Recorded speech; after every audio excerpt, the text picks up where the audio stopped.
ओम नमः सीतम। ओम नमः सीतम। ओम नमः सीतम। ओम नमः सीतम। ओम नमः सीतम। परमानंद परम ज्योति चिदानंद निरामयम् स्वयं रूपं संशुद्धं विन्दे स्थाने नमस्कृतम्।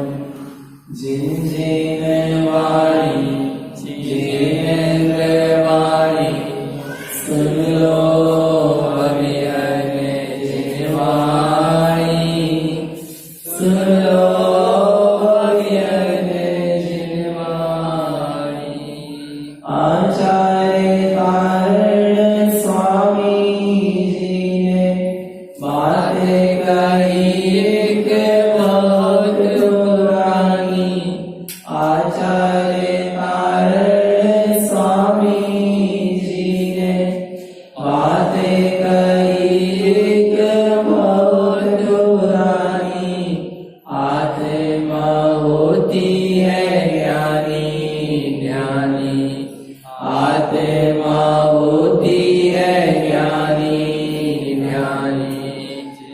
जिनवाणी जिनेन्द्रवाणी सुन लो अभियने जिनवाणी सुन लो अभियने जिनवाणी सुन लो अभियने जिनवाणी।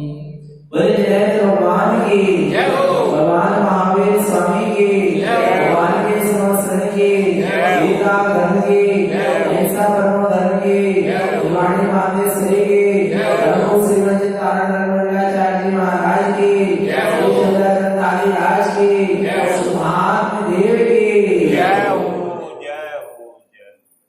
परम आराधनावाणी सदगुरु तारण स्वामी जय परमात्मा की अमृत चरती शुद्ध जिन्नेसा सदगुरुदेव श्री श्रावकाचार्य जी ग्रंथ में श्रावक की क्या चर्या होती है, श्रावक कैसे होता है, श्रावक का जीवन क्या कहलाता है, श्रावक का स्वरूप बता रहे हैं। श्रावक के दो भेद हैं, एक आवर्ती श्रावक और एक व्रती श्रावक। जो आवर्ती है उसको भी अपने आत्म स्वरूप का सच्चा श्रद्धान होता है, 7 वचनों का त्यागी होता है, अष्टगुण गुणों का पालन करता है, 18 क्रियाओं का पालन करता है, 6 आवश्यक का पालन करता है। जैसा जनक परमात्मा ने कहा है वैसा। ये अमृत समय दृष्टि की श्रावक की बात है। अब वही अमृत समय दृष्टि अंतरंग में उसके जब वैराग्य बनता है, वीतराग भाव जागता है और उसे फिर जब संसार शरीर भोग रुचता नहीं है, पाप से कसाए अच्छे लगते नहीं है, तो वो उन सारे पाप से कसाए हुए कार्यों को क्या कर देता है, छोड़ देता है और स्वरूप की तरफ दृष्टि, ज्ञान को अपनी दृष्टि और ज्ञान दोनों को अपने स्वरूप की ओर मोड़ता है और स्वरूप में ही आचरण करना चाहता है।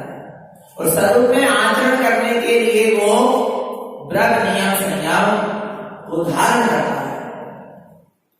11 ब्रह्म है, संयम अंश जगो जहां, भोग अरुचि परिणाम उदय प्रतिज्ञा को भयो प्रतिमा ताको। प्रतिमा क्या है? 11 प्रतिमा व्रती श्रावक की कही है।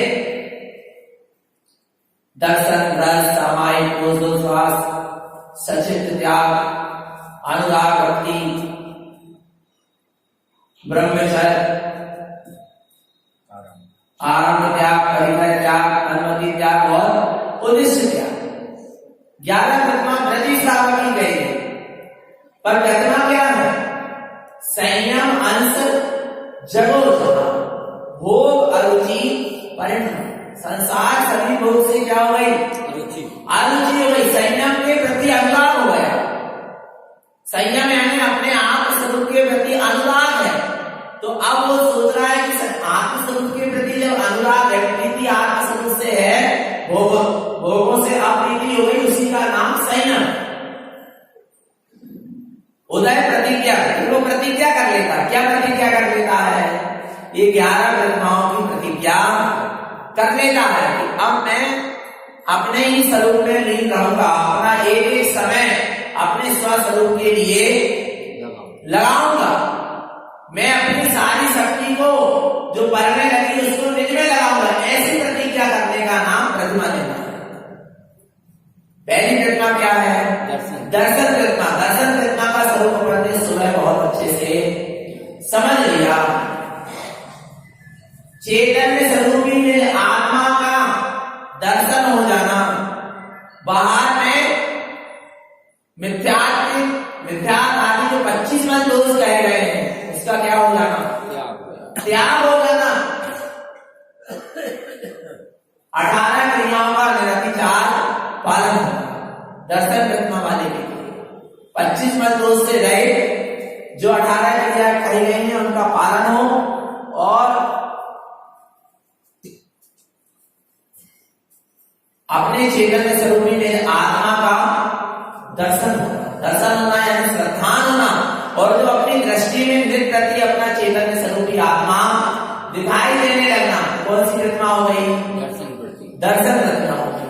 निज आत्मा की, निज चेतना की दर्शन के बिना, श्रद्धान के बिना, अनुभव के बिना दर्शन प्रतिमा नहीं होती।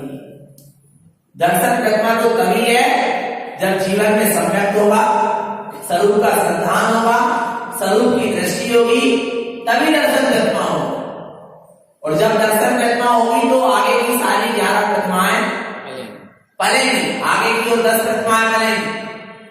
और दर्शन प्रतिमा नहीं होगी तो आगे की प्रतिमाएं नहीं बनेगी।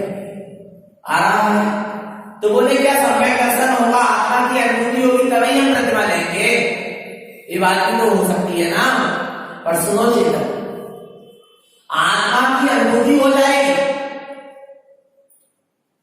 यदि अपन सोचे कि पहले आत्मा की अनुभूति हो फिर हम व्रत, समाधि इत्यादि, उपवास इत्यादि करें, आगे की प्रतिमा का पालन करें। तो ऐसा भी नहीं। व्यवहार में सच्चे देव शास्त्र का श्रद्धान रखो, आत्मा की रुचि रखो, आत्म कल्याण की रुचि हो, स्वस्वरूप की रुचि हो, लगन हो, और फिर आगे की प्रतिमा भी ले सकते। पर लक्ष्य क्या होना चाहिए? आत्म कल्याण। और आत्म कल्याण का लक्ष्य नहीं है, और सच्चे देव शास्त्र का श्रद्धान नहीं है, और आपने कितने व्रत, नियम, संयम ले लिए, फिर वो कोई काम के नहीं है।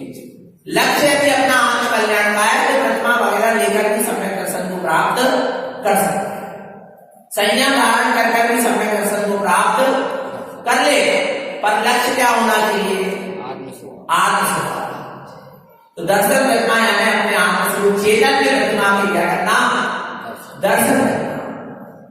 ज्ञान में जो चेतन आत्मा है उसका दर्शन हो जाना, दृष्टि में आ जाना दर्शन प्रतिमा है। अब दूसरी प्रतिमा कौन सी है? व्रत। दर्शन के बाद क्या है? व्रत। जिसका दर्शन किया है बस उसी का दर्शन निरंतर होता है। इसके लिए क्या ली जा रही है? व्रत प्रतिमा। क्या? जो भीतर में सम्यक की ज्योत जली है, अब वो ज्योत बुझ ना जाए, वो ज्योत क्या ना हो जाए? बुझ ना जाए। इसके लिए क्या करना है? जैसे आरती प्रज्वलित करते हैं, वो बुझ ना जाए, उसमें क्या लगा देते हैं? कांच लगा देते हैं। क्यों? वो जो जल्दी बुझ ना जाए, आ रहा है बस इसलिए। ऐसे यहां भी कह रहे हैं जो सम्यक की जो जली है कहीं वो बुझ ना जाए, जो हमें आत्मा का अनुभवन हुआ है, श्रद्धान हुआ है, कहीं हम उस श्रद्धान से विचलित ना हो जाए, इसके लिए अब क्या ले रहे हैं? व्रत प्रतिमा। व्रत क्या कहलाता है? बोला। व्रत यानी व्रत तो होता है ना गणित में, बोला। और वो बोले में क्या चीज है? परिधि। वो काय से बनता है? वो बोला प्रकाश। उसकी मेन नोक होती है ना, आ रहा है केंद्र बिंदु। वो केंद्र बिंदु दिखाई नहीं देती। क्या दिखाई देती है? परिधि दिखाई देती है। पर वो परिधि बनी किसके आश्रय से है? केंद्र बिंदु। वो केंद्र बिंदु है अपना निःशुद्धात्मा, वो दिखाई नहीं देता, पर उसके आश्रय से ही वो परिधि संयम की क्या बनी है? परिधि बनी है। आ रहा है? व्रत लिया है। व्रत कितने प्रकार के कहे गए? व्रत प्रतिमा कैसे धारण की जाती है? व्रत प्रतिमा का स्वरूप क्या है? उपयोग का अपने आत्म स्वरूप की परिधि में आ जाए, उपयोग का अपने स्वरूप से बाहर नहीं जाना। पढ़े निकाल 405 दर्शनम साधनम जस्य व्रत तपस्य उच्यते व्रत तपनेन संयुक्तम साधनम स्वात्म दर्शनम। क्या कह रहे हैं यहां पर? दर्शनम साधनम जस्य, जिसको सम्यक दर्शन की साधना हो गई, जिसके जीवन में दर्शन करना हो गई, व्रत तपस्य उच्यते, उसके लिए व्रत और तप कहे गए। भाई जी व्रत तप ने सच, व्रत तप आदि से क्या होता है? संयुक्त होता है। साधम स्वात्म दर्शन, काय के लिए? अपनी आत्मा के दर्शन के लिए। अपनी आत्मा के दर्शन पूर्वक व्रत तप से संयुक्त होता है, और व्रत तप से संयुक्त होकर अपनी आत्मा के ही दर्शन करता है। काय के लिए व्रत तप किया जा रहा है? काय के लिए प्रतिमा ली जा रही है? अपने चेतन आत्म स्वभाव के दर्शन के लिए। जो दर्शन अभी हुआ है, एक बार हुआ है, कोई दर्शन बार बार होता है, स्मृति बनी रहे, उसकी स्मृति बनी रहे, उसके लिए व्रत संयम दिया जाता है। तो व्रत प्रतिमा कितने कहे गए हैं व्रत? इसमें ज्यादा डिटेल नहीं आई है, ज्ञान समुच्चय सार में बहुत अच्छा स्वरूप है, समझना व्रत प्रतिमा के लिए, क्योंकि अपन को भी तो आगे बढ़ना है। बढ़ना कैसे बढ़ना? संयम के मार्ग में। तो 12 व्रत है। कितने व्रत? कौन कौन से? 5 अणुव्रत, 4 शिक्षा व्रत और 3 गुण व्रत।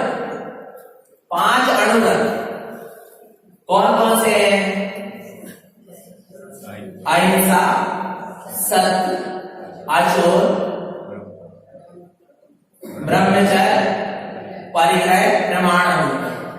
ठीक है?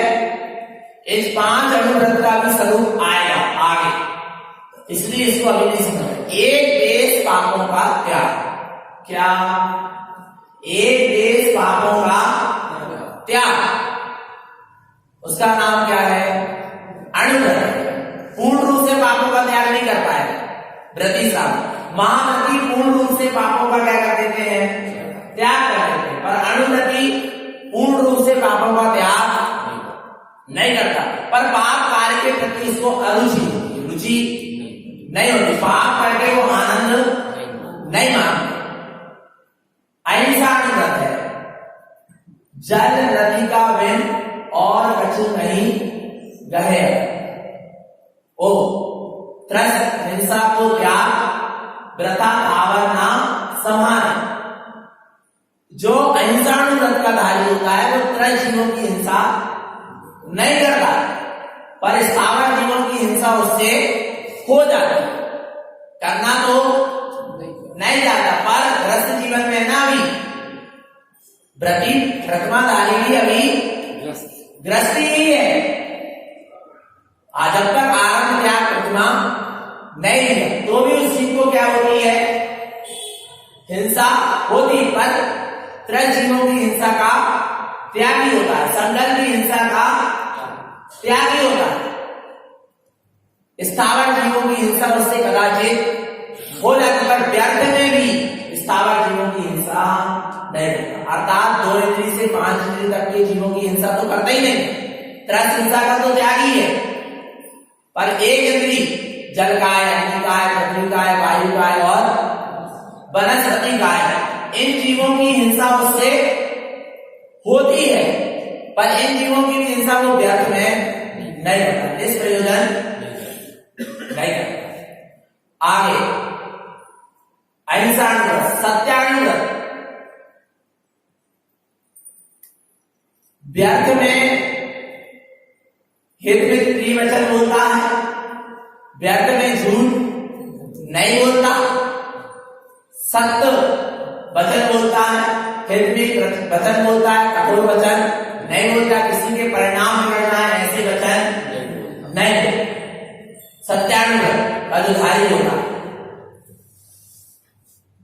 अहिंसा सत्यानुव्रत, सत्य तो बोलता है पर कदाचित कभी झूठ भी, अनुव्रत का धारी ना, एक देश पाप का त्यागी है ना, इसलिए कदाचित क्या होता है, कसाय के सद्भाव हो जाता है, कर्म का हो गया जाता है, तो झूठ भी बोलता है, परंतु बोलना नहीं चाहता। आ रहा है, बोलने में आ जाता है, पर कैसा, जैसे हमने कहा कि शाम को हमारे क्या होंगे, प्रवचन होंगे और नहीं हो पाए, हम तो बोल सकते हैं, प्रतिमाधारी लोग आप भी बोल सकते हैं, तब प्रतिमाधारी भी बोल सकते हैं ताकि शाम को प्रवचन होंगे, पर मुनि नहीं कह सकते कि दोपहर में प्रवचन होंगे, कल सुबह प्रवचन होंगे। क्यों? क्योंकि वो पूर्ण सत्य महाव्रत के धारी, और श्रावक सत्य अनुव्रत का धारी, कदाचित नहीं भी हुए प्रवचन तो श्रावक को दोष नहीं लगेगा, फिर भी वचन को पूरा निभाना चाहिए। और साधु ने कह दिया कि दोपहर में प्रवचन होंगे और नहीं हुए तो उनको क्या लगेगा, क्योंकि वे क्या है, सत्य महाव्रत। इसलिए तो साधु क्या नहीं करते, बताते नहीं कि अब हमें आगे कल कहां जाना है, आ रहा है भगवान, उठे और चले, नहीं तो उनको क्या लगेगा, नहीं जा पाए तो दोष लगेगा। इसलिए श्रावक और साधु में अंतर है, पर श्रावक एक देश सत्य माने एक देश झूठ का, असत्य वचन का त्यागी होता है। अहिंसानुव्रत, सत्यानुव्रत, आचौर्यानुव्रत, जल नदी का और कछु नहीं कहे अगत्ता। श्रावक अपन पाल सकते हैं इतना, जल यानी पानी और मिट्टी, ये 2 चीज को अपन बिना पूछे उठा सकते हैं, इसके अलावा और कोई वस्तु को अपन बिना पूछे ग्रहण नहीं कर सकते। श्रावक जो है व्रत प्रतिमाधारी है, दूसरी प्रतिमा का धारी, जल और मिट्टी को तो बिना पूछे ग्रहण कर सकता है, बाकी और जो भी वस्तु है उसके लिए उसको सामने वाले से अनुमति लेना पड़ेगी। पर ध्यान रखें, सार्वजनिक स्थान का जल और मिट्टी उठा सकता है, किसी की खेत की मिट्टी उठाएगा तो उससे पूछना पड़ेगा, नहीं तो चोरी का दोष रहेगा। आ रहा है परमात्मा, किसी के घर के कुएं का पानी भर रहा है तो पहले उससे अनुमति लेनी पड़ेगी, सार्वजनिक स्थान का है तो कोई बात नहीं। और साधु को जल और मिट्टी भी आ रहा है, किसी से बिना पूछे पूछ के ले नहीं सकते, उनको दे दो तो ले लेंगे और नहीं तो वे कह नहीं सकते हमारे कमंडल में पानी भर दो। भगवान साधु की चर्या क्या है, साधु करना सहज है, वास्तव मट्टी मेरी सोच क्रिया के लिए बाद में कोई ने यदि मट्टी दे दिया तो ठीक है, नहीं दिया तो कोई नहीं। आ रहा है भगवान, क्योंकि अचोर महाव्रत के धारी है साधु, श्रावक अचोर अनुव्रत का धारी, इसलिए मिट्टी और पानी तो बिना पूछे ले सकता, वो भी सार्वजनिक स्थान, परंतु इसके अलावा और कोई वस्तु उसके उसके स्वामी के बिना पूछे ग्रहण नहीं कर सकते। तो अपन इतना तो नियम पाल सकते, श्रावक की भूमिका प्रयास करें। अहिंसाणुगत, सत्याणुगत, आचौर्याणुगत, इसके बाद परिग्रह, प्रमाण अणुगत, वो ब्रह्मचर्याणुगत। स्व स्त्री को छोड़कर बाकी समस्त स्त्रियों का के भोग का त्याग, उसका नाम क्या है? ब्रह्मचर्य। इसके फिर अतिचार नहीं है, इसकी 5 भावनाएं भी हैं, वो यथा समय अपन अब अगली बार आएंगे तो अच्छे विस्तार से समझ लेंगे। इसके बाद है परिग्रह, प्रमाण अणु। परिग्रह का क्या कर लेना? प्रमाण। श्रावक के लिए परिग्रह प्रमाण अनुव्रत है और साधु के लिए परिग्रह त्याग महाव्रत। क्या? साधु के लिए परिग्रह त्याग महाव्रत है और साधक के लिए परिग्रह प्रमाण अणुव्रत। परिग्रह का क्या कर लेना? प्रमाण। कितने वस्त्र रखेंगे? आवश्यकता जितनी है उतना रखेंगे, और इतने बर्तन रखेंगे, इतना खेत रखेंगे, इतना मकान रखेंगे। प्रमाण कर लो कम से कम, और सब पूरी दुनिया भर की वस्तुओं का दोस्तों, पूरे परिग्रह का दोस्तों नहीं लग रहा। प्रमाण नहीं है तो पूरे दुनिया में कितना परिग्रह सबका क्या लग रहा? दोस्त लगेगा, क्योंकि आसक्ति बनी रहे, पास में हो और ना हो। इसलिए क्या कर लो? परिग्रह का प्रमाण कर लेना। व्रत रत्नाधारी 5 अनुव्रत के क्या होते हैं? धारी होते हैं। 5 अनुव्रत, 3 गुणव्रत और 4 शिक्षा व्रत। कितने हो गए? 12। 3 गुणव्रत। 3 गुणव्रत कौन कौन से? दिग्व्रत, देशव्रत और अनंत व्रत। दिग्व्रत क्या है? 10 दिशाओं में गमनागमन का क्या कर लेना? प्रमाण कर लेना। 10 दिशाओं में गमनागमन का क्या कर लेना? प्रमाण करना कि मैं 10 दिशाओं में कहां तक जाऊंगा। नियम ले लिया कि हम 10 दिशाओं में 5000 किलोमीटर के बाद नहीं जाएंगे। अपनी अवस्था देखकर आ रहा है या 1000 किलोमीटर से अधिक कहीं नहीं जाएंगे, ठीक है ना? नियम ले लिया तो पूरी दुनिया में घूमने का दोस्त तो नहीं लग रहा, और नियम नहीं लिया है तो लग रहा। क्यों? क्योंकि प्रमाण नहीं है ना, घूम तो पाए नहीं रहे। देखना, प्रमाण कर लिया कि हम 10,000 किलोमीटर से हो 5,000 या 2,000 किलोमीटर से अधिक नहीं जाएंगे 10 के सामने, तो उसके उत्तरी स्थान में जाने आने में जो हिंसा हो रही उसी बस का दोष रहेगा, उसके बाहर की हिंसा का दोष नहीं रहेगा। बहुत सारी चीजों से पाप से हम क्या हो जाएंगे? बच जाएंगे। आ रहा है तो नियम होना चाहिए कि 10 दिशाओं में गमनागमन का प्रमाण करें।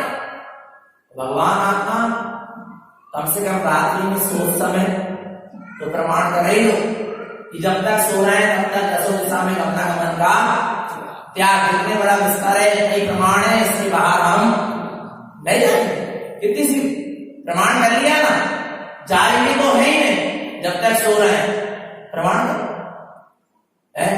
कर सकते नहीं कर सकते ऐसा। तो 10 दिशा में गमनागमन का प्रमाण करना कब तक के लिए? आजीवन के लिए। उसका नाम क्या है? दिग्व्रत। और देशव्रत क्या है? अब 10 दिशा में जो गमनागमन का प्रमाण किया उसमें भी फिर और क्या कर लेना? महीना भर के लिए, 8 सप्ताह भर के लिए, 15 दिन के लिए, 2 महीने के लिए, 4 महीने के लिए। अब हम यहां से बाहर ये सब नियम ले लिया, बासुदा से बाहर 75 दिन नहीं जाएंगे, ठीक है ना? इसमें भी फिर प्रतिदिन भी ले सकते हैं कि इस मोहल्ला से इस मोहल्ला तक जाएंगे, इस गली से इस गली तक जाएंगे। ये देश व्रत कहलाता है। ले सकते हैं? नहीं ले सकते? ले सकते हैं। इससे क्या होता है? जो अपनी आसक्ति है, अपना राग भाव है, वो क्या होता है? कम होता है, ठीक है ना? और जितना राग भाव कम होगा उतनी अंदर में अपना उपयोगी राग स्वभाव की ओर बढ़ेगा, और जितना राग फैलेगा उतना उपयोगी बाहर में फैलेगा। तो उसका क्या कर लेना चाहिए? प्रमाण फिर इनकी अभी 5-5 भावनाएं हैं और 5-5 अतिचार है। निरतिचार व्रत प्रतिमा पल जाए, 11 प्रतिमा पल जाए, भगवान का व्रत प्रतिमा पल जाए, 12 व्रत का निरतिचार है निपालन हो गया। आगे की सारी प्रतिमा अपने आप मुख्य है, सबसे मुख्य दर्शन प्रतिमा और व्रत प्रतिमा, 2 प्रतिमा बहुत मुख्य है। तो दिन व्रत और देखना आप, यदि मोबाइल रख रहे हैं प्रतिमाधारी और बात कर रहे हैं तो दोष लग रहा है दिन व्रत देश व्रत में। क्यों? नियम ले लिया, बात से बाहर नहीं जाएंगे और फोन में क्या कर रही है, बात चल रही है तो अतिचार लग रहा है। पत्र लिखकर भेज रहे हैं, हमने आ रहा है भगवान अपना, अरे इतना तक लिखा, नियम ले लिया, चट्टारे से बाहर नहीं जाएंगे, गेट खुला है, सामने दिख रहा है, कोई खड़ा है, उसको बुला लिया, उसको संदेश पहुंचा दिया, तो भी अतिचार है। व्रत नहीं छूटा, पर व्रत में क्या लग रहे हैं, दोष लग रहे हैं। और व्रत में बार बार दोष लगना, कभी कभी दोष लगना अतिचार है, बार बार दोष लगना अनाचार। फिर नियम ऐसा लो कि हम कौन सी छूट है, जैसा पालन कर रहे हो वैसा नियम लो, नहीं तो क्या लगेगा दोस्त। ओ भैया प्रतिमा काय के लाने लिए थे, उपयोग को अंदर में समेटने के लिए, मोबाइल और लैपटॉप और क्या पता क्या क्या भगवान, उससे क्या हो रहा है, उपयोग सिमट रहा है, क्या फैल रहा है, फैल रहा है तो काय के साथ आ रहा है। साधक जैसे जैसे ऊंचे पद में बढ़े, तैसे तैसे उसका उपयोग क्या हो जाए, सिमट जाए। देखने में क्या आता है उतना ही उपयोग क्या होगा, आ रहा है भगवान। साधना क्या है, अपने में सिमट जाना, समा जाना, उसके लिए बाहर में व्रत प्रतिमा आदि ली जाती। तो दिग्व्रत और देश व्रत, इसके बाद है अनर्थ दंड। अनर्थ दंड यानी निष्प्रयोजनी पापों का त्याग। देखना अनर्थ दंड के 5 भेद हैं, कौन कौन से, काऊ की धन हानि किसी जे हारना चिंत, दुर्ध्यान। क्या है, दुर्ध्यान, कोई हार जाए, कोई जीत जाए, जिससे अपन को राग है उसके प्रति अपनी क्या भावना चल रही है, जीत जाए, जिसके प्रति द्वेष है वो क्या हो जाए, फुकट में उसका जो होना होगा क्या हार जाए और क्या जीत जाए। टीवी देखते हैं, मैच आ रहा, इंडिया जीत जाए, पाकिस्तान हार जाए, तुम्हें क्या मिलेगा, विचार करो। फुकट में क्या कर लिया, पाप कर्म का, और जिसको जीतना है वही जीतेगा, जिसको हारना है चुनाव है, फालतू में भावना भाई जे हार जाए जे जीत जाए। अरे जिसका जो होना है निश्चित है, अपन तो ये भावना की सब आ रहा है, सबका भला हो, सबका आत्म कल्याण हो, आ रहा है, सब सुखी रहे, सब आनंद है, ये भावना होना चाहिए। तो अनर्थ दंड है, निष्प्रयोजनीय अपन भावना वाला है। तत्व निर्णय करो ना कि जिस समय जिस जीव का जिस द्रव्य का जैसा जो कुछ होना है होगा। दुर्ध्यान जो कर रहे हैं किसका ऐसा, अरे यहीं देखने को मिलता है, चेत्यालय तक जरा सी प्रतियोगिता हो, अपना बच्चा गया तो भैया जीते ही जा, दूसरे का है क्या क्या कसर चल रही भगवान, जरा जरा में दुर्ध्यान हो रहा है क्या नहीं। आगे देना सो उपदेश हो वनस्पति, पाप कर्म का उपदेश, पापोपदेश। पहला दुर्ध्यान, दूसरा क्या है, पापोपदेश। पापोपदेश क्या है, देना सो उपदेश हो वनस्पति, व्यापार और खेती का उपदेश मत दो किसी को व्यर्थ में। क्यों, उसमें क्या होगी, आग लाने पाप कर हिंसा होगी, किसी को व्यर्थ में। कई बार क्या होता है, कोई अपन से सलाह नहीं भी देगा तो भी अपन क्या दे देते हैं, उसको सलाह दे देते हैं, काय की पाप कार्य की, तुम खेत ले लो, खेती कर लो, जे दवाई छिड़का लो, जे कर लो, फुकट में पाप कर्म का क्या दे रहे हैं उपदेश। लेकिन आप किसी की यहाँ चीटी पड़ी, माता ने अरे तुम्हें पता नहीं लक्ष्मण रेखा पाड़ ली, क्या हो गया, क्या हुआ? उसको जो करना है सो अपन ने पाप करने का कह दे दिया, बंद कर लिया। उपदेश दे दिया। अरे तुम ऐसे जैसे हीटर लगवा लो, तुम ऐसा कर लो, तुम ऐसा कर लो, क्या है? व्यर्थ में वो आपसे सलाह नहीं भी ले रहा तो भी, और सलाह यदि कोई ले भी और यदि पाप करने की सलाह ले रहा तो उसको बहुत सीमित शब्दों में, और ना दे तो और अच्छी बात, मौन है, क्योंकि जरूरी नहीं है कि आप जैसी सलाह ले रहे हो वैसा माने। किसी का मकान बना, अपन गए भैया यहाँ से ऐसे सुधार लेते, यहाँ से तो ऐसे और बना लेते, क्या है? व्यर्थ में ही अब जो होना था तो हो गए। पाप करने का उपदेश किसी को नहीं देना जिसने पाप कर रहे हो। आगे कर प्रमाण चलेगा, इसके बाद क्या है? दुर्ध्यान, पापोपदेश, प्रमाण चलेगा। कर प्रमाण जल भूमि वृक्ष पावक ना विधान। प्रमाण करके, आलस्य करके जल काय, अग्नि काय, पृथ्वी काय, वायु काय और वनस्पति, इन 5 काय के जीवों को व्यर्थ में क्या ना करें, इनकी व्यर्थ में हिंसा विराधना न करें, व्यर्थ में न करें। पानी जितना लग रहा है उतना ही उपयोग करें, उससे अधिक, और वो भी छनाकर करें, और प्रमाण छोड़ें, तुरंत इंसानी डालें। क्या करते हैं? प्रमाण करते हैं, अरे अब डाल लेंगे शाम को, जब तक जीव क्या होगा उसी में मर गए भगवान। फिर मतलब क्या रहा? पानी छनाना आ रहा है।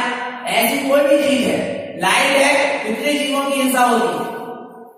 भगवान आत्मा जो बिजली बनने में कितने जीवों की, जल काय, अग्नि काय, पृथ्वी काय, वायु काय, सारे सड़काय के जीवों की हिंसा हो जाती है बिजली बनने में। और फिर बिजली का उपयोग करने में फिर अपन देखते कितने पतंगा, कीड़े सब उसके पास अगर मृत्यु को प्राप्त हो जाते हैं, उनकी विराधना होती है। बिजली का भी कम से कम उपयोग करना चाहिए। आ रहा है ऐसे और भी जो चीजें सड़काय के जीवों की रक्षा कर, व्यर्थ में प्रमाद ना करें। कमरे से निकले तुरंत लाइट बंद करो ना, यदि आवश्यकता नहीं है तो। व्यर्थ में क्या है? जल रही है तो क्या हो रहा है? थोड़ी बनियाई बिजली दिखाओ, बिजली का बिल भी आ रहा है। लोग कहते हैं बनिया लोग कंजूस होते, कंजूस नहीं होते, उनके पास बिल होगा। वो व्यर्थ में कोई भी कार लाइट बंद करने, पंखा बंद करने के पीछे ये अभिप्राय है कि बिजली का बिल आए, नहीं तो लोग कसाएगा आपको। ये अभिप्राय होना चाहिए कि जीवों की विराधना ना हो।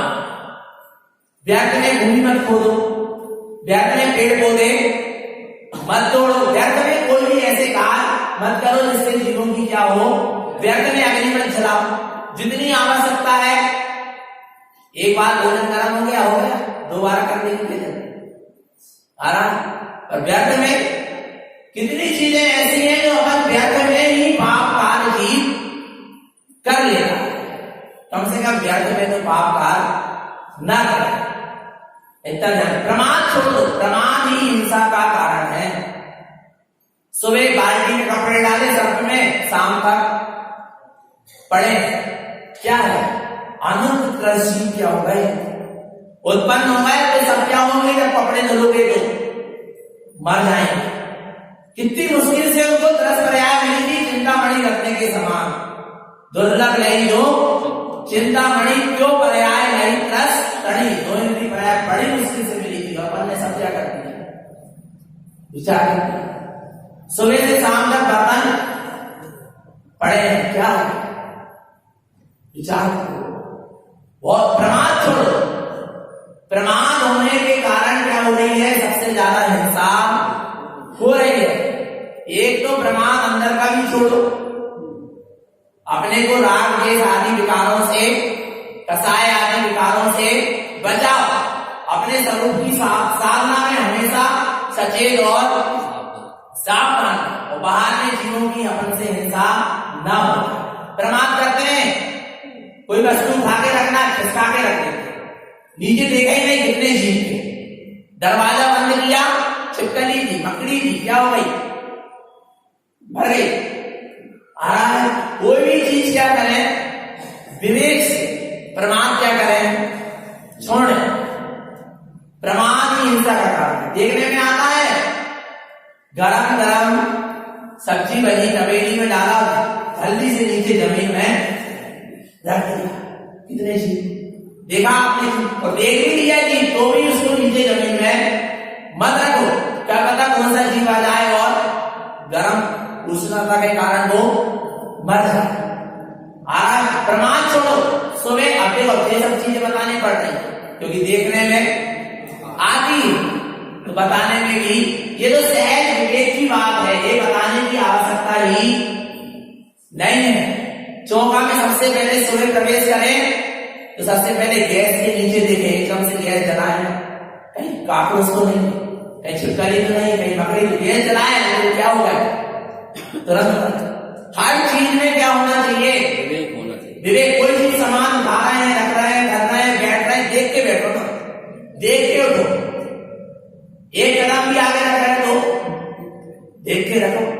साधु बनना क्या नहीं बनना, तो अब से क्या करो? अभ्यास करें तो साधु बनने में। अरे भगवान अभ्यास तो करो, जब कई वर्षों की संयम की साधना होती है तब जाकर साधु का जीवन में आता है। और जिनकी कई वर्षों की संयम की साधना नहीं होती वो वे साधु पद ले लेते हैं, तो वे पद से भ्रष्ट हो जाते हैं, उनसे फिर साधु पद मिलता। साधना तो ग्रस्त जीवन से ही शुरू होती है। हर चीज में विवेक होना आवश्यक है। वास्तव कोई भी सामान रखें, उठाएं, सब में क्या होना चाहिए? देख के उठाएं, देख कर रखें, देख सब चीजें। वास्तव आज क्या हो रहा? आलस करते हैं, घर में क्या लग जाते हैं? जाले। क्यों लग जाते हैं? क्या कारण है? किसी के घर को तोड़ना दोबारा घर नहीं मिलेगा। आ रहा है भगवान, बकरी ने कितनी मेहनत से क्या बनाया था अपना घर, उसको आपने क्या कर दिया? तोड़ दिया। आ रहा है? अरे ऐसा रखो घर की मकड़ी के जाले लगे ना, पर क्या करें? हमको आलस है ना, प्रमाद में है। वो तो काम वाली आएगी, वही सारे काम। और देखना पहले हाथ से काम होते थे तो विवेक से करते थे, एक परख थे, कोई जीव की हिंसा। झाड़ू स्वयं लगा रहे हैं, देख के लगाते ये कोई जीव की हिंसा ना हो। आपको झाड़ू आई है, झाड़ू वाली, वो तो उसको पाएगा विवेक, और उसका दोष किसको लगे? उसको तो पता नहीं है कि क्या करना चाहिए और क्या नहीं करना चाहिए, पर आपको तो पता है, फिर भी आप प्रमाद कर रहे हैं। दोष किसको लगेगा? अपन को लगेगा। वो बर्तन धुलती है, देखिए नल चालू रहता हूं जब तक बर्तन धुल रहे हैं, कितना पानी वेस्ट जा रहा है, छन्ना तो लगाने देंगे। विचार करो, हर चीज में विवेक होना जरूरी है। तो आलस छोड़ें, प्रमादचर्या छोड़ें। मुनिदास को कर्मठ भी बदलते हैं तो पीछे से क्या करते हैं? परिमार्जन करते हैं। एक कदम भी आगे रखते हैं तो देख के रखते हैं। अपन कछु तो करें, कुछ तो प्रमादचर्या से हटे बचे। आगे हिंसा उपकरण, हिंसा दान, हिंसा की वस्तु दान में न, हिंसा की वस्तु किसी को उपयोग करने के लिए न। आसी धनु हल हिंसा उपकरण नहीं दे यसला। आसी यानी तलवार, धनु यानी धनुष, उस समय यही चलते थे हिंसा के। हल यानी हल आदि जो खेत में काम में आते हैं, इसमें कितनी जीवों की हिंसा। ऐसे हिंसा के उपकरण क्या नहीं करना?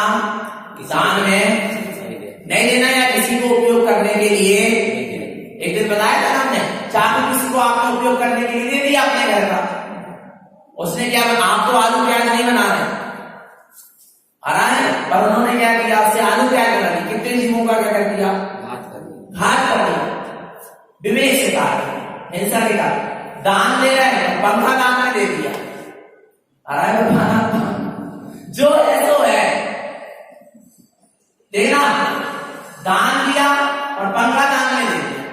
दान देकर पुण्य भी कमाया, पापानुबंधी पुण्य,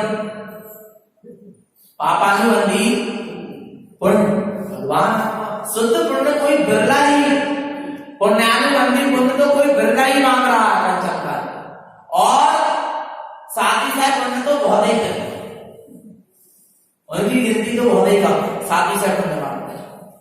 पुण्यामी बंदी पुण्य बांध लेगी, पुण्यामी बंदी पुण्य भी नहीं बांध पाता, समाई करने बैठेगा पंखा पहले चालू करेगा, तो समाई करके पुण्य भी बांध रहा है और पंखा चालू करके पाप भी बांध।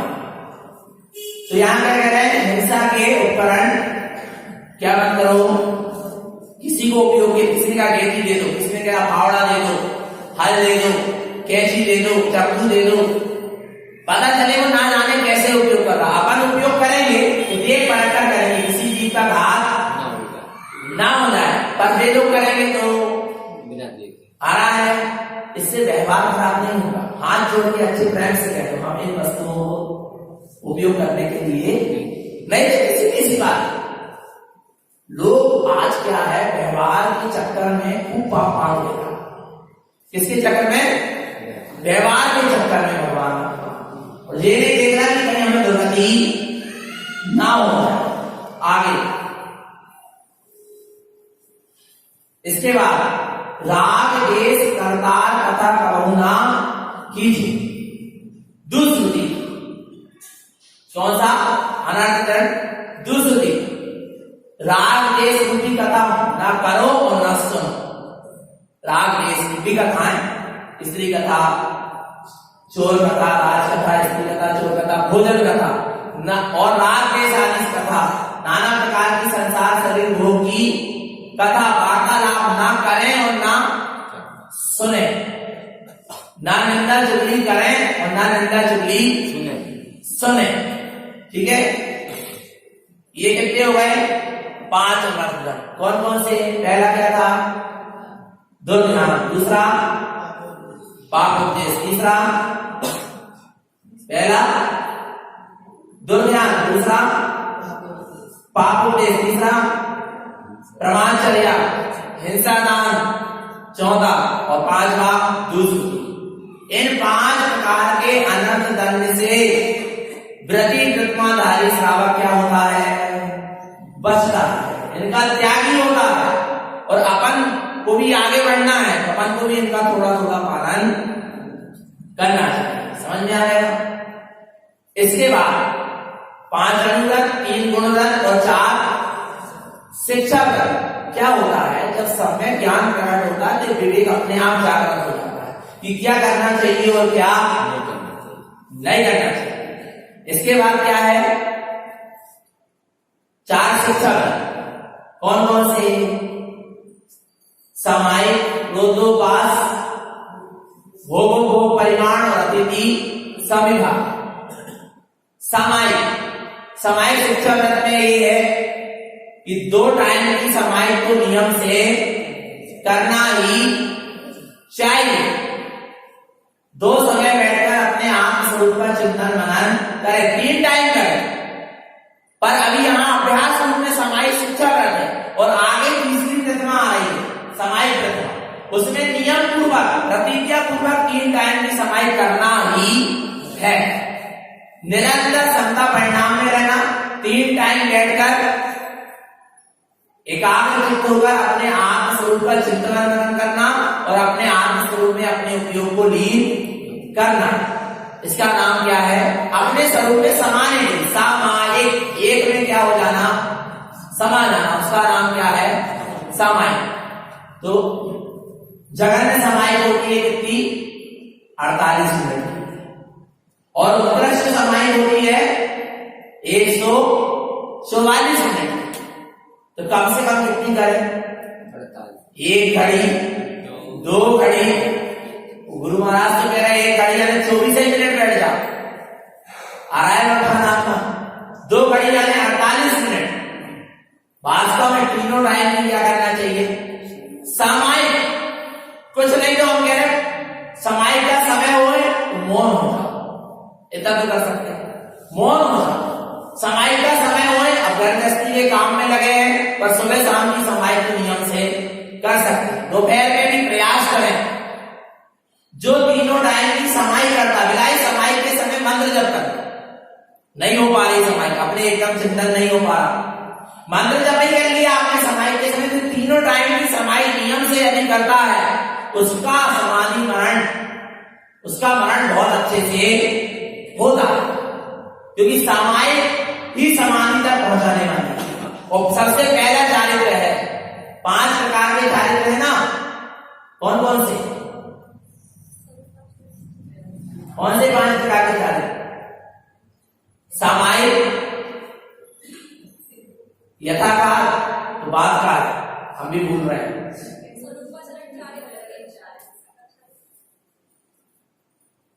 सामायिक, परिहार विशुद्धि, सूक्ष्म संग्राय और छेदस्थापना और यथाकाल, ऐसे कितने चारित्र हैं? ये 5 प्रकार के। पहला चारित्र कौन सा है? सामायिक। सामायिक के बिना साधना होती ही नहीं, सामायिक के बिना संयम शोभायमान होता ही नहीं।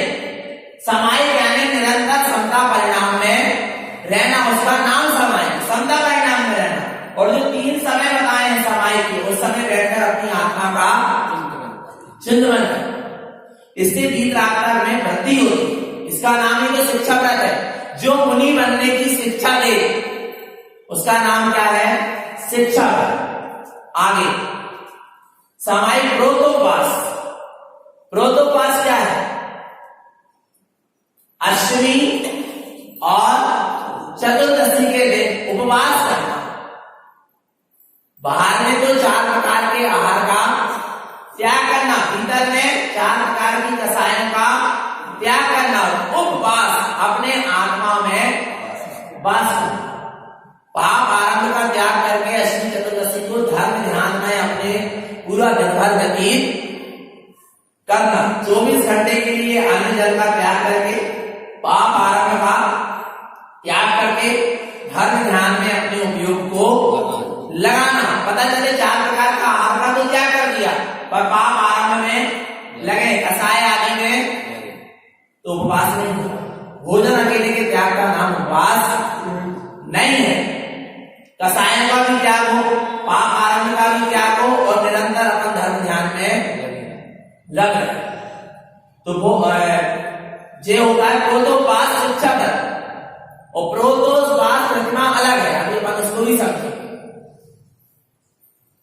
3 प्रकार के प्रोतोपास होते, उत्तम, मध्यम और जघन्य होते हैं। हम समझेंगे बात। भोग उपभोग परिमाण। तीसरा शिक्षा व्रत क्या है? भोग उपभोग परिमाण। भोग उपभोग परिमाण यानी भोग और उपभोग की वस्तु का क्या कर लेना? प्रमाण कर लेना। भोग सामग्री वो है जिसको एक बार भोगा जाए, दूसरी बार नहीं भोग सकते, वो क्या है? भोग। और उपभोग जिसको बार बार भोगा जा सकता। भोग सामग्री यानी इसको एक बार भोगे दोबारा नहीं भोगे। जैसे पानी, भोजन एक बार पी लिया, दूसरी बार नहीं पी सकते। वही पानी को कहां पियोगे? वही भोजन को कहां करोगे? इत्र, तेल इत्यादि, इनको एक बार भोग लिया, दोबारा नहीं भोग सकते। इनका क्या कर लेना? प्रमाण। कितने बार जल लेंगे दिन भर में, इतने बार भोजन करेंगे। 4 बार का भी भोजन का नियम ले लिए कि दिन भर में, दिन रहते रहते 4 बार भोजन करेंगे, पानी पिएंगे, तो कम से कम 5वीं बार का दोष तो नहीं लग रहा। मर्यादा में तो आगा उपयोग की संभाल होगी। 5वीं बार आप भोजन करने की इच्छा करोगे, कुछ खाने की इच्छा करोगे, तुरंत अंदर से आत्मा क्या बोलेगी? नहीं, नियम है। तो ज्ञान क्या होगा? इससे सचेत और सावधान होगा। आ रहा है भोग उपभोग परिमाण। उपभोग की वस्तु वस्त्र को बार बार भोग सकते, एक ही वस्तु बार बार पहन सकते। वस्त्र है, आसन है, बर्तन है, ऐसे आभूषण है, इन सामग्री को क्या कहते हैं? उपभोग, जिनको बार बार भोगा। इनका क्या कर लेना? प्रमाण कर लेना। भोग वस्तु का भी प्रमाण कर लेना और उपभोग की वस्तु का भी प्रमाण कर लेना कि आज दुकान में हम 2 जोड़ी वस्त्र पहने, इससे अधिक नहीं पहने। आज हम इस आसन का उपयोग करेंगे, इससे अधिक नहीं करेंगे। ऐसे और भी चीजें। 17 नियम है। श्रावक के कितने नियम है? 17 नियम श्रावकाचार्य ग्रंथ में लिखे हैं। और उसका एक चार्ट भी यहां नहीं, विद्यालय में, बहुत से विद्यालयों में चार्ट का प्रतिदिन में 17 नियम लेना चाहिए श्रावक को। प्रतिदिन विद्यालय आओ तो 17 नियम लो कि हमको दिन भर में आज क्या क्या करना है और क्या क्या नहीं करना, और कितना कितना करना, भोग परिमाण, इनका प्रमाण तो कर लिया, पर इन भोग और भोग की वस्तु से अपना ममत्व भाव का भी क्या होना चाहिए, त्याग होना चाहिए। ओ भैया, जिसको अतीन्द्रिय आनंद का भोग होने लगेगा उसकी ये भोग और भोग से दृष्टि क्या हो जाएगी, हट जाएगी, हट जाएगी। इसके बाद क्या है, अतिथि संविभाग। कोई भी सम्यक संयमी जीव है, सम्यक और संयमी जीव है, कोई अव्रत सम्यक दृष्टि हो या व्रति सम्यक दृष्टि हो या महाव्रति भावनिकी वीतरागी साधु हो, इन संयमी जीव को भोजन कराकर, आहार कराकर फिर स्वयं क्या करना, भोजन करना, ये क्या कहलाता है, अतिथि संविभाग। और घर में शुद्ध भोजन माने जब तो अतिथि संविभाग भले हो आ रहा है, और नहीं है, नहीं मिल रहा है ऐसे पात्र जीव, सम्यक दृष्टि संयमी जीव, तो फिर क्या करें, किसी भी मिथ्या दृष्टि को हाथ करा नहीं, फिर क्या करें, भावना माने, यानी जितने भी भावनिकी वीतरागी निर्गंध साधु है, सम्यक संयमी जीव है, सबके निरंतराय आहार हो गए हो, इसके बाद हम भोजन कर रहे हैं, ऐसा भी नियम हो सकता है। तो ये क्या कहलाता है, अतिथि संविभाग। ये कितने व्रत हो गए, 12, 5 अनुव्रत, 3 गुणव्रत और 4 शिक्षा व्रत। इसका श्रावक को पालन करना चाहिए। व्रत रत्नाधारी इसका पालन करता है, निरतिचार 60, 12 व्रत के कितने अतिचार है, 60, 5 अतिचार है और इनकी 5 भावना है। इनका निरतिचार जो पालन कर लेगा 12 व्रत का ईमानदारी से, सम्यक के साथ, तो वह पंचम काल से 16वें स्वर्ग में तो अब जा नहीं सकता। यदि उत्कृष्ट साधना करे तो 12 व्रत का पालन करने वाला, निरतिचार पालन करने वाला स्वर्ग जाएगा, वहां से मनुष्य पर्याय में पुनः आएगा, मुनि व्रत धारण करेगा और मोक्ष पाएगा। पर किसके साथ, सम्यक के साथ निरतिचार पाएगा, और निरतिचार वास्तव में सम्यक के साथ ही बनेगा, है क्या नहीं। इनका व्यवहार में भी 12 व्रतों का क्या करना चाहिए, पालन करना चाहिए, यथा योग शक्ति अनुसार। तो उसकी कौन सी प्रतिमा पड़ेगी, दूसरी व्रत करेगा, ठीक है। तो पर लक्ष्य क्या होना चाहिए, साधन स्वात्म दर्शन। लक्ष्य तो किसका है, आत्मा के दर्शन का लक्ष्य है। तो अपने आत्मस्वरूप की दृष्टि हो, आत्मस्वरूप का श्रद्धान हो, और व्यवहार में व्रत नियम संयम का पालन हो, पर लक्ष्य किसका है, निष्ठुरता। यही सदगुरु की हम सभी अपने जीवों के लिए पवित्र पावन बोली आचार्य श्रीमद चिंतानंद महाराज की, शुद्धात्म देव की जय। सुतत वंचन आनंद भव चेनंद सहा, परम तत्व पर बिंद बहु लनियों से सुहा। गुरु श्री गुप्त रुई गुप्त ध्यान सरकार, तारक धर्म समर्थ मुनि गुरु संसार निवार। धर्म ज्योत तव जिनवर हम हर गति अरसै जोर, भय विनाश भव जीवनौ ममन ज्ञान परलोक। गुरु को धर्म को नमस्कार। अपने बीच में ब्रह्मचारिणी दीदी आई है,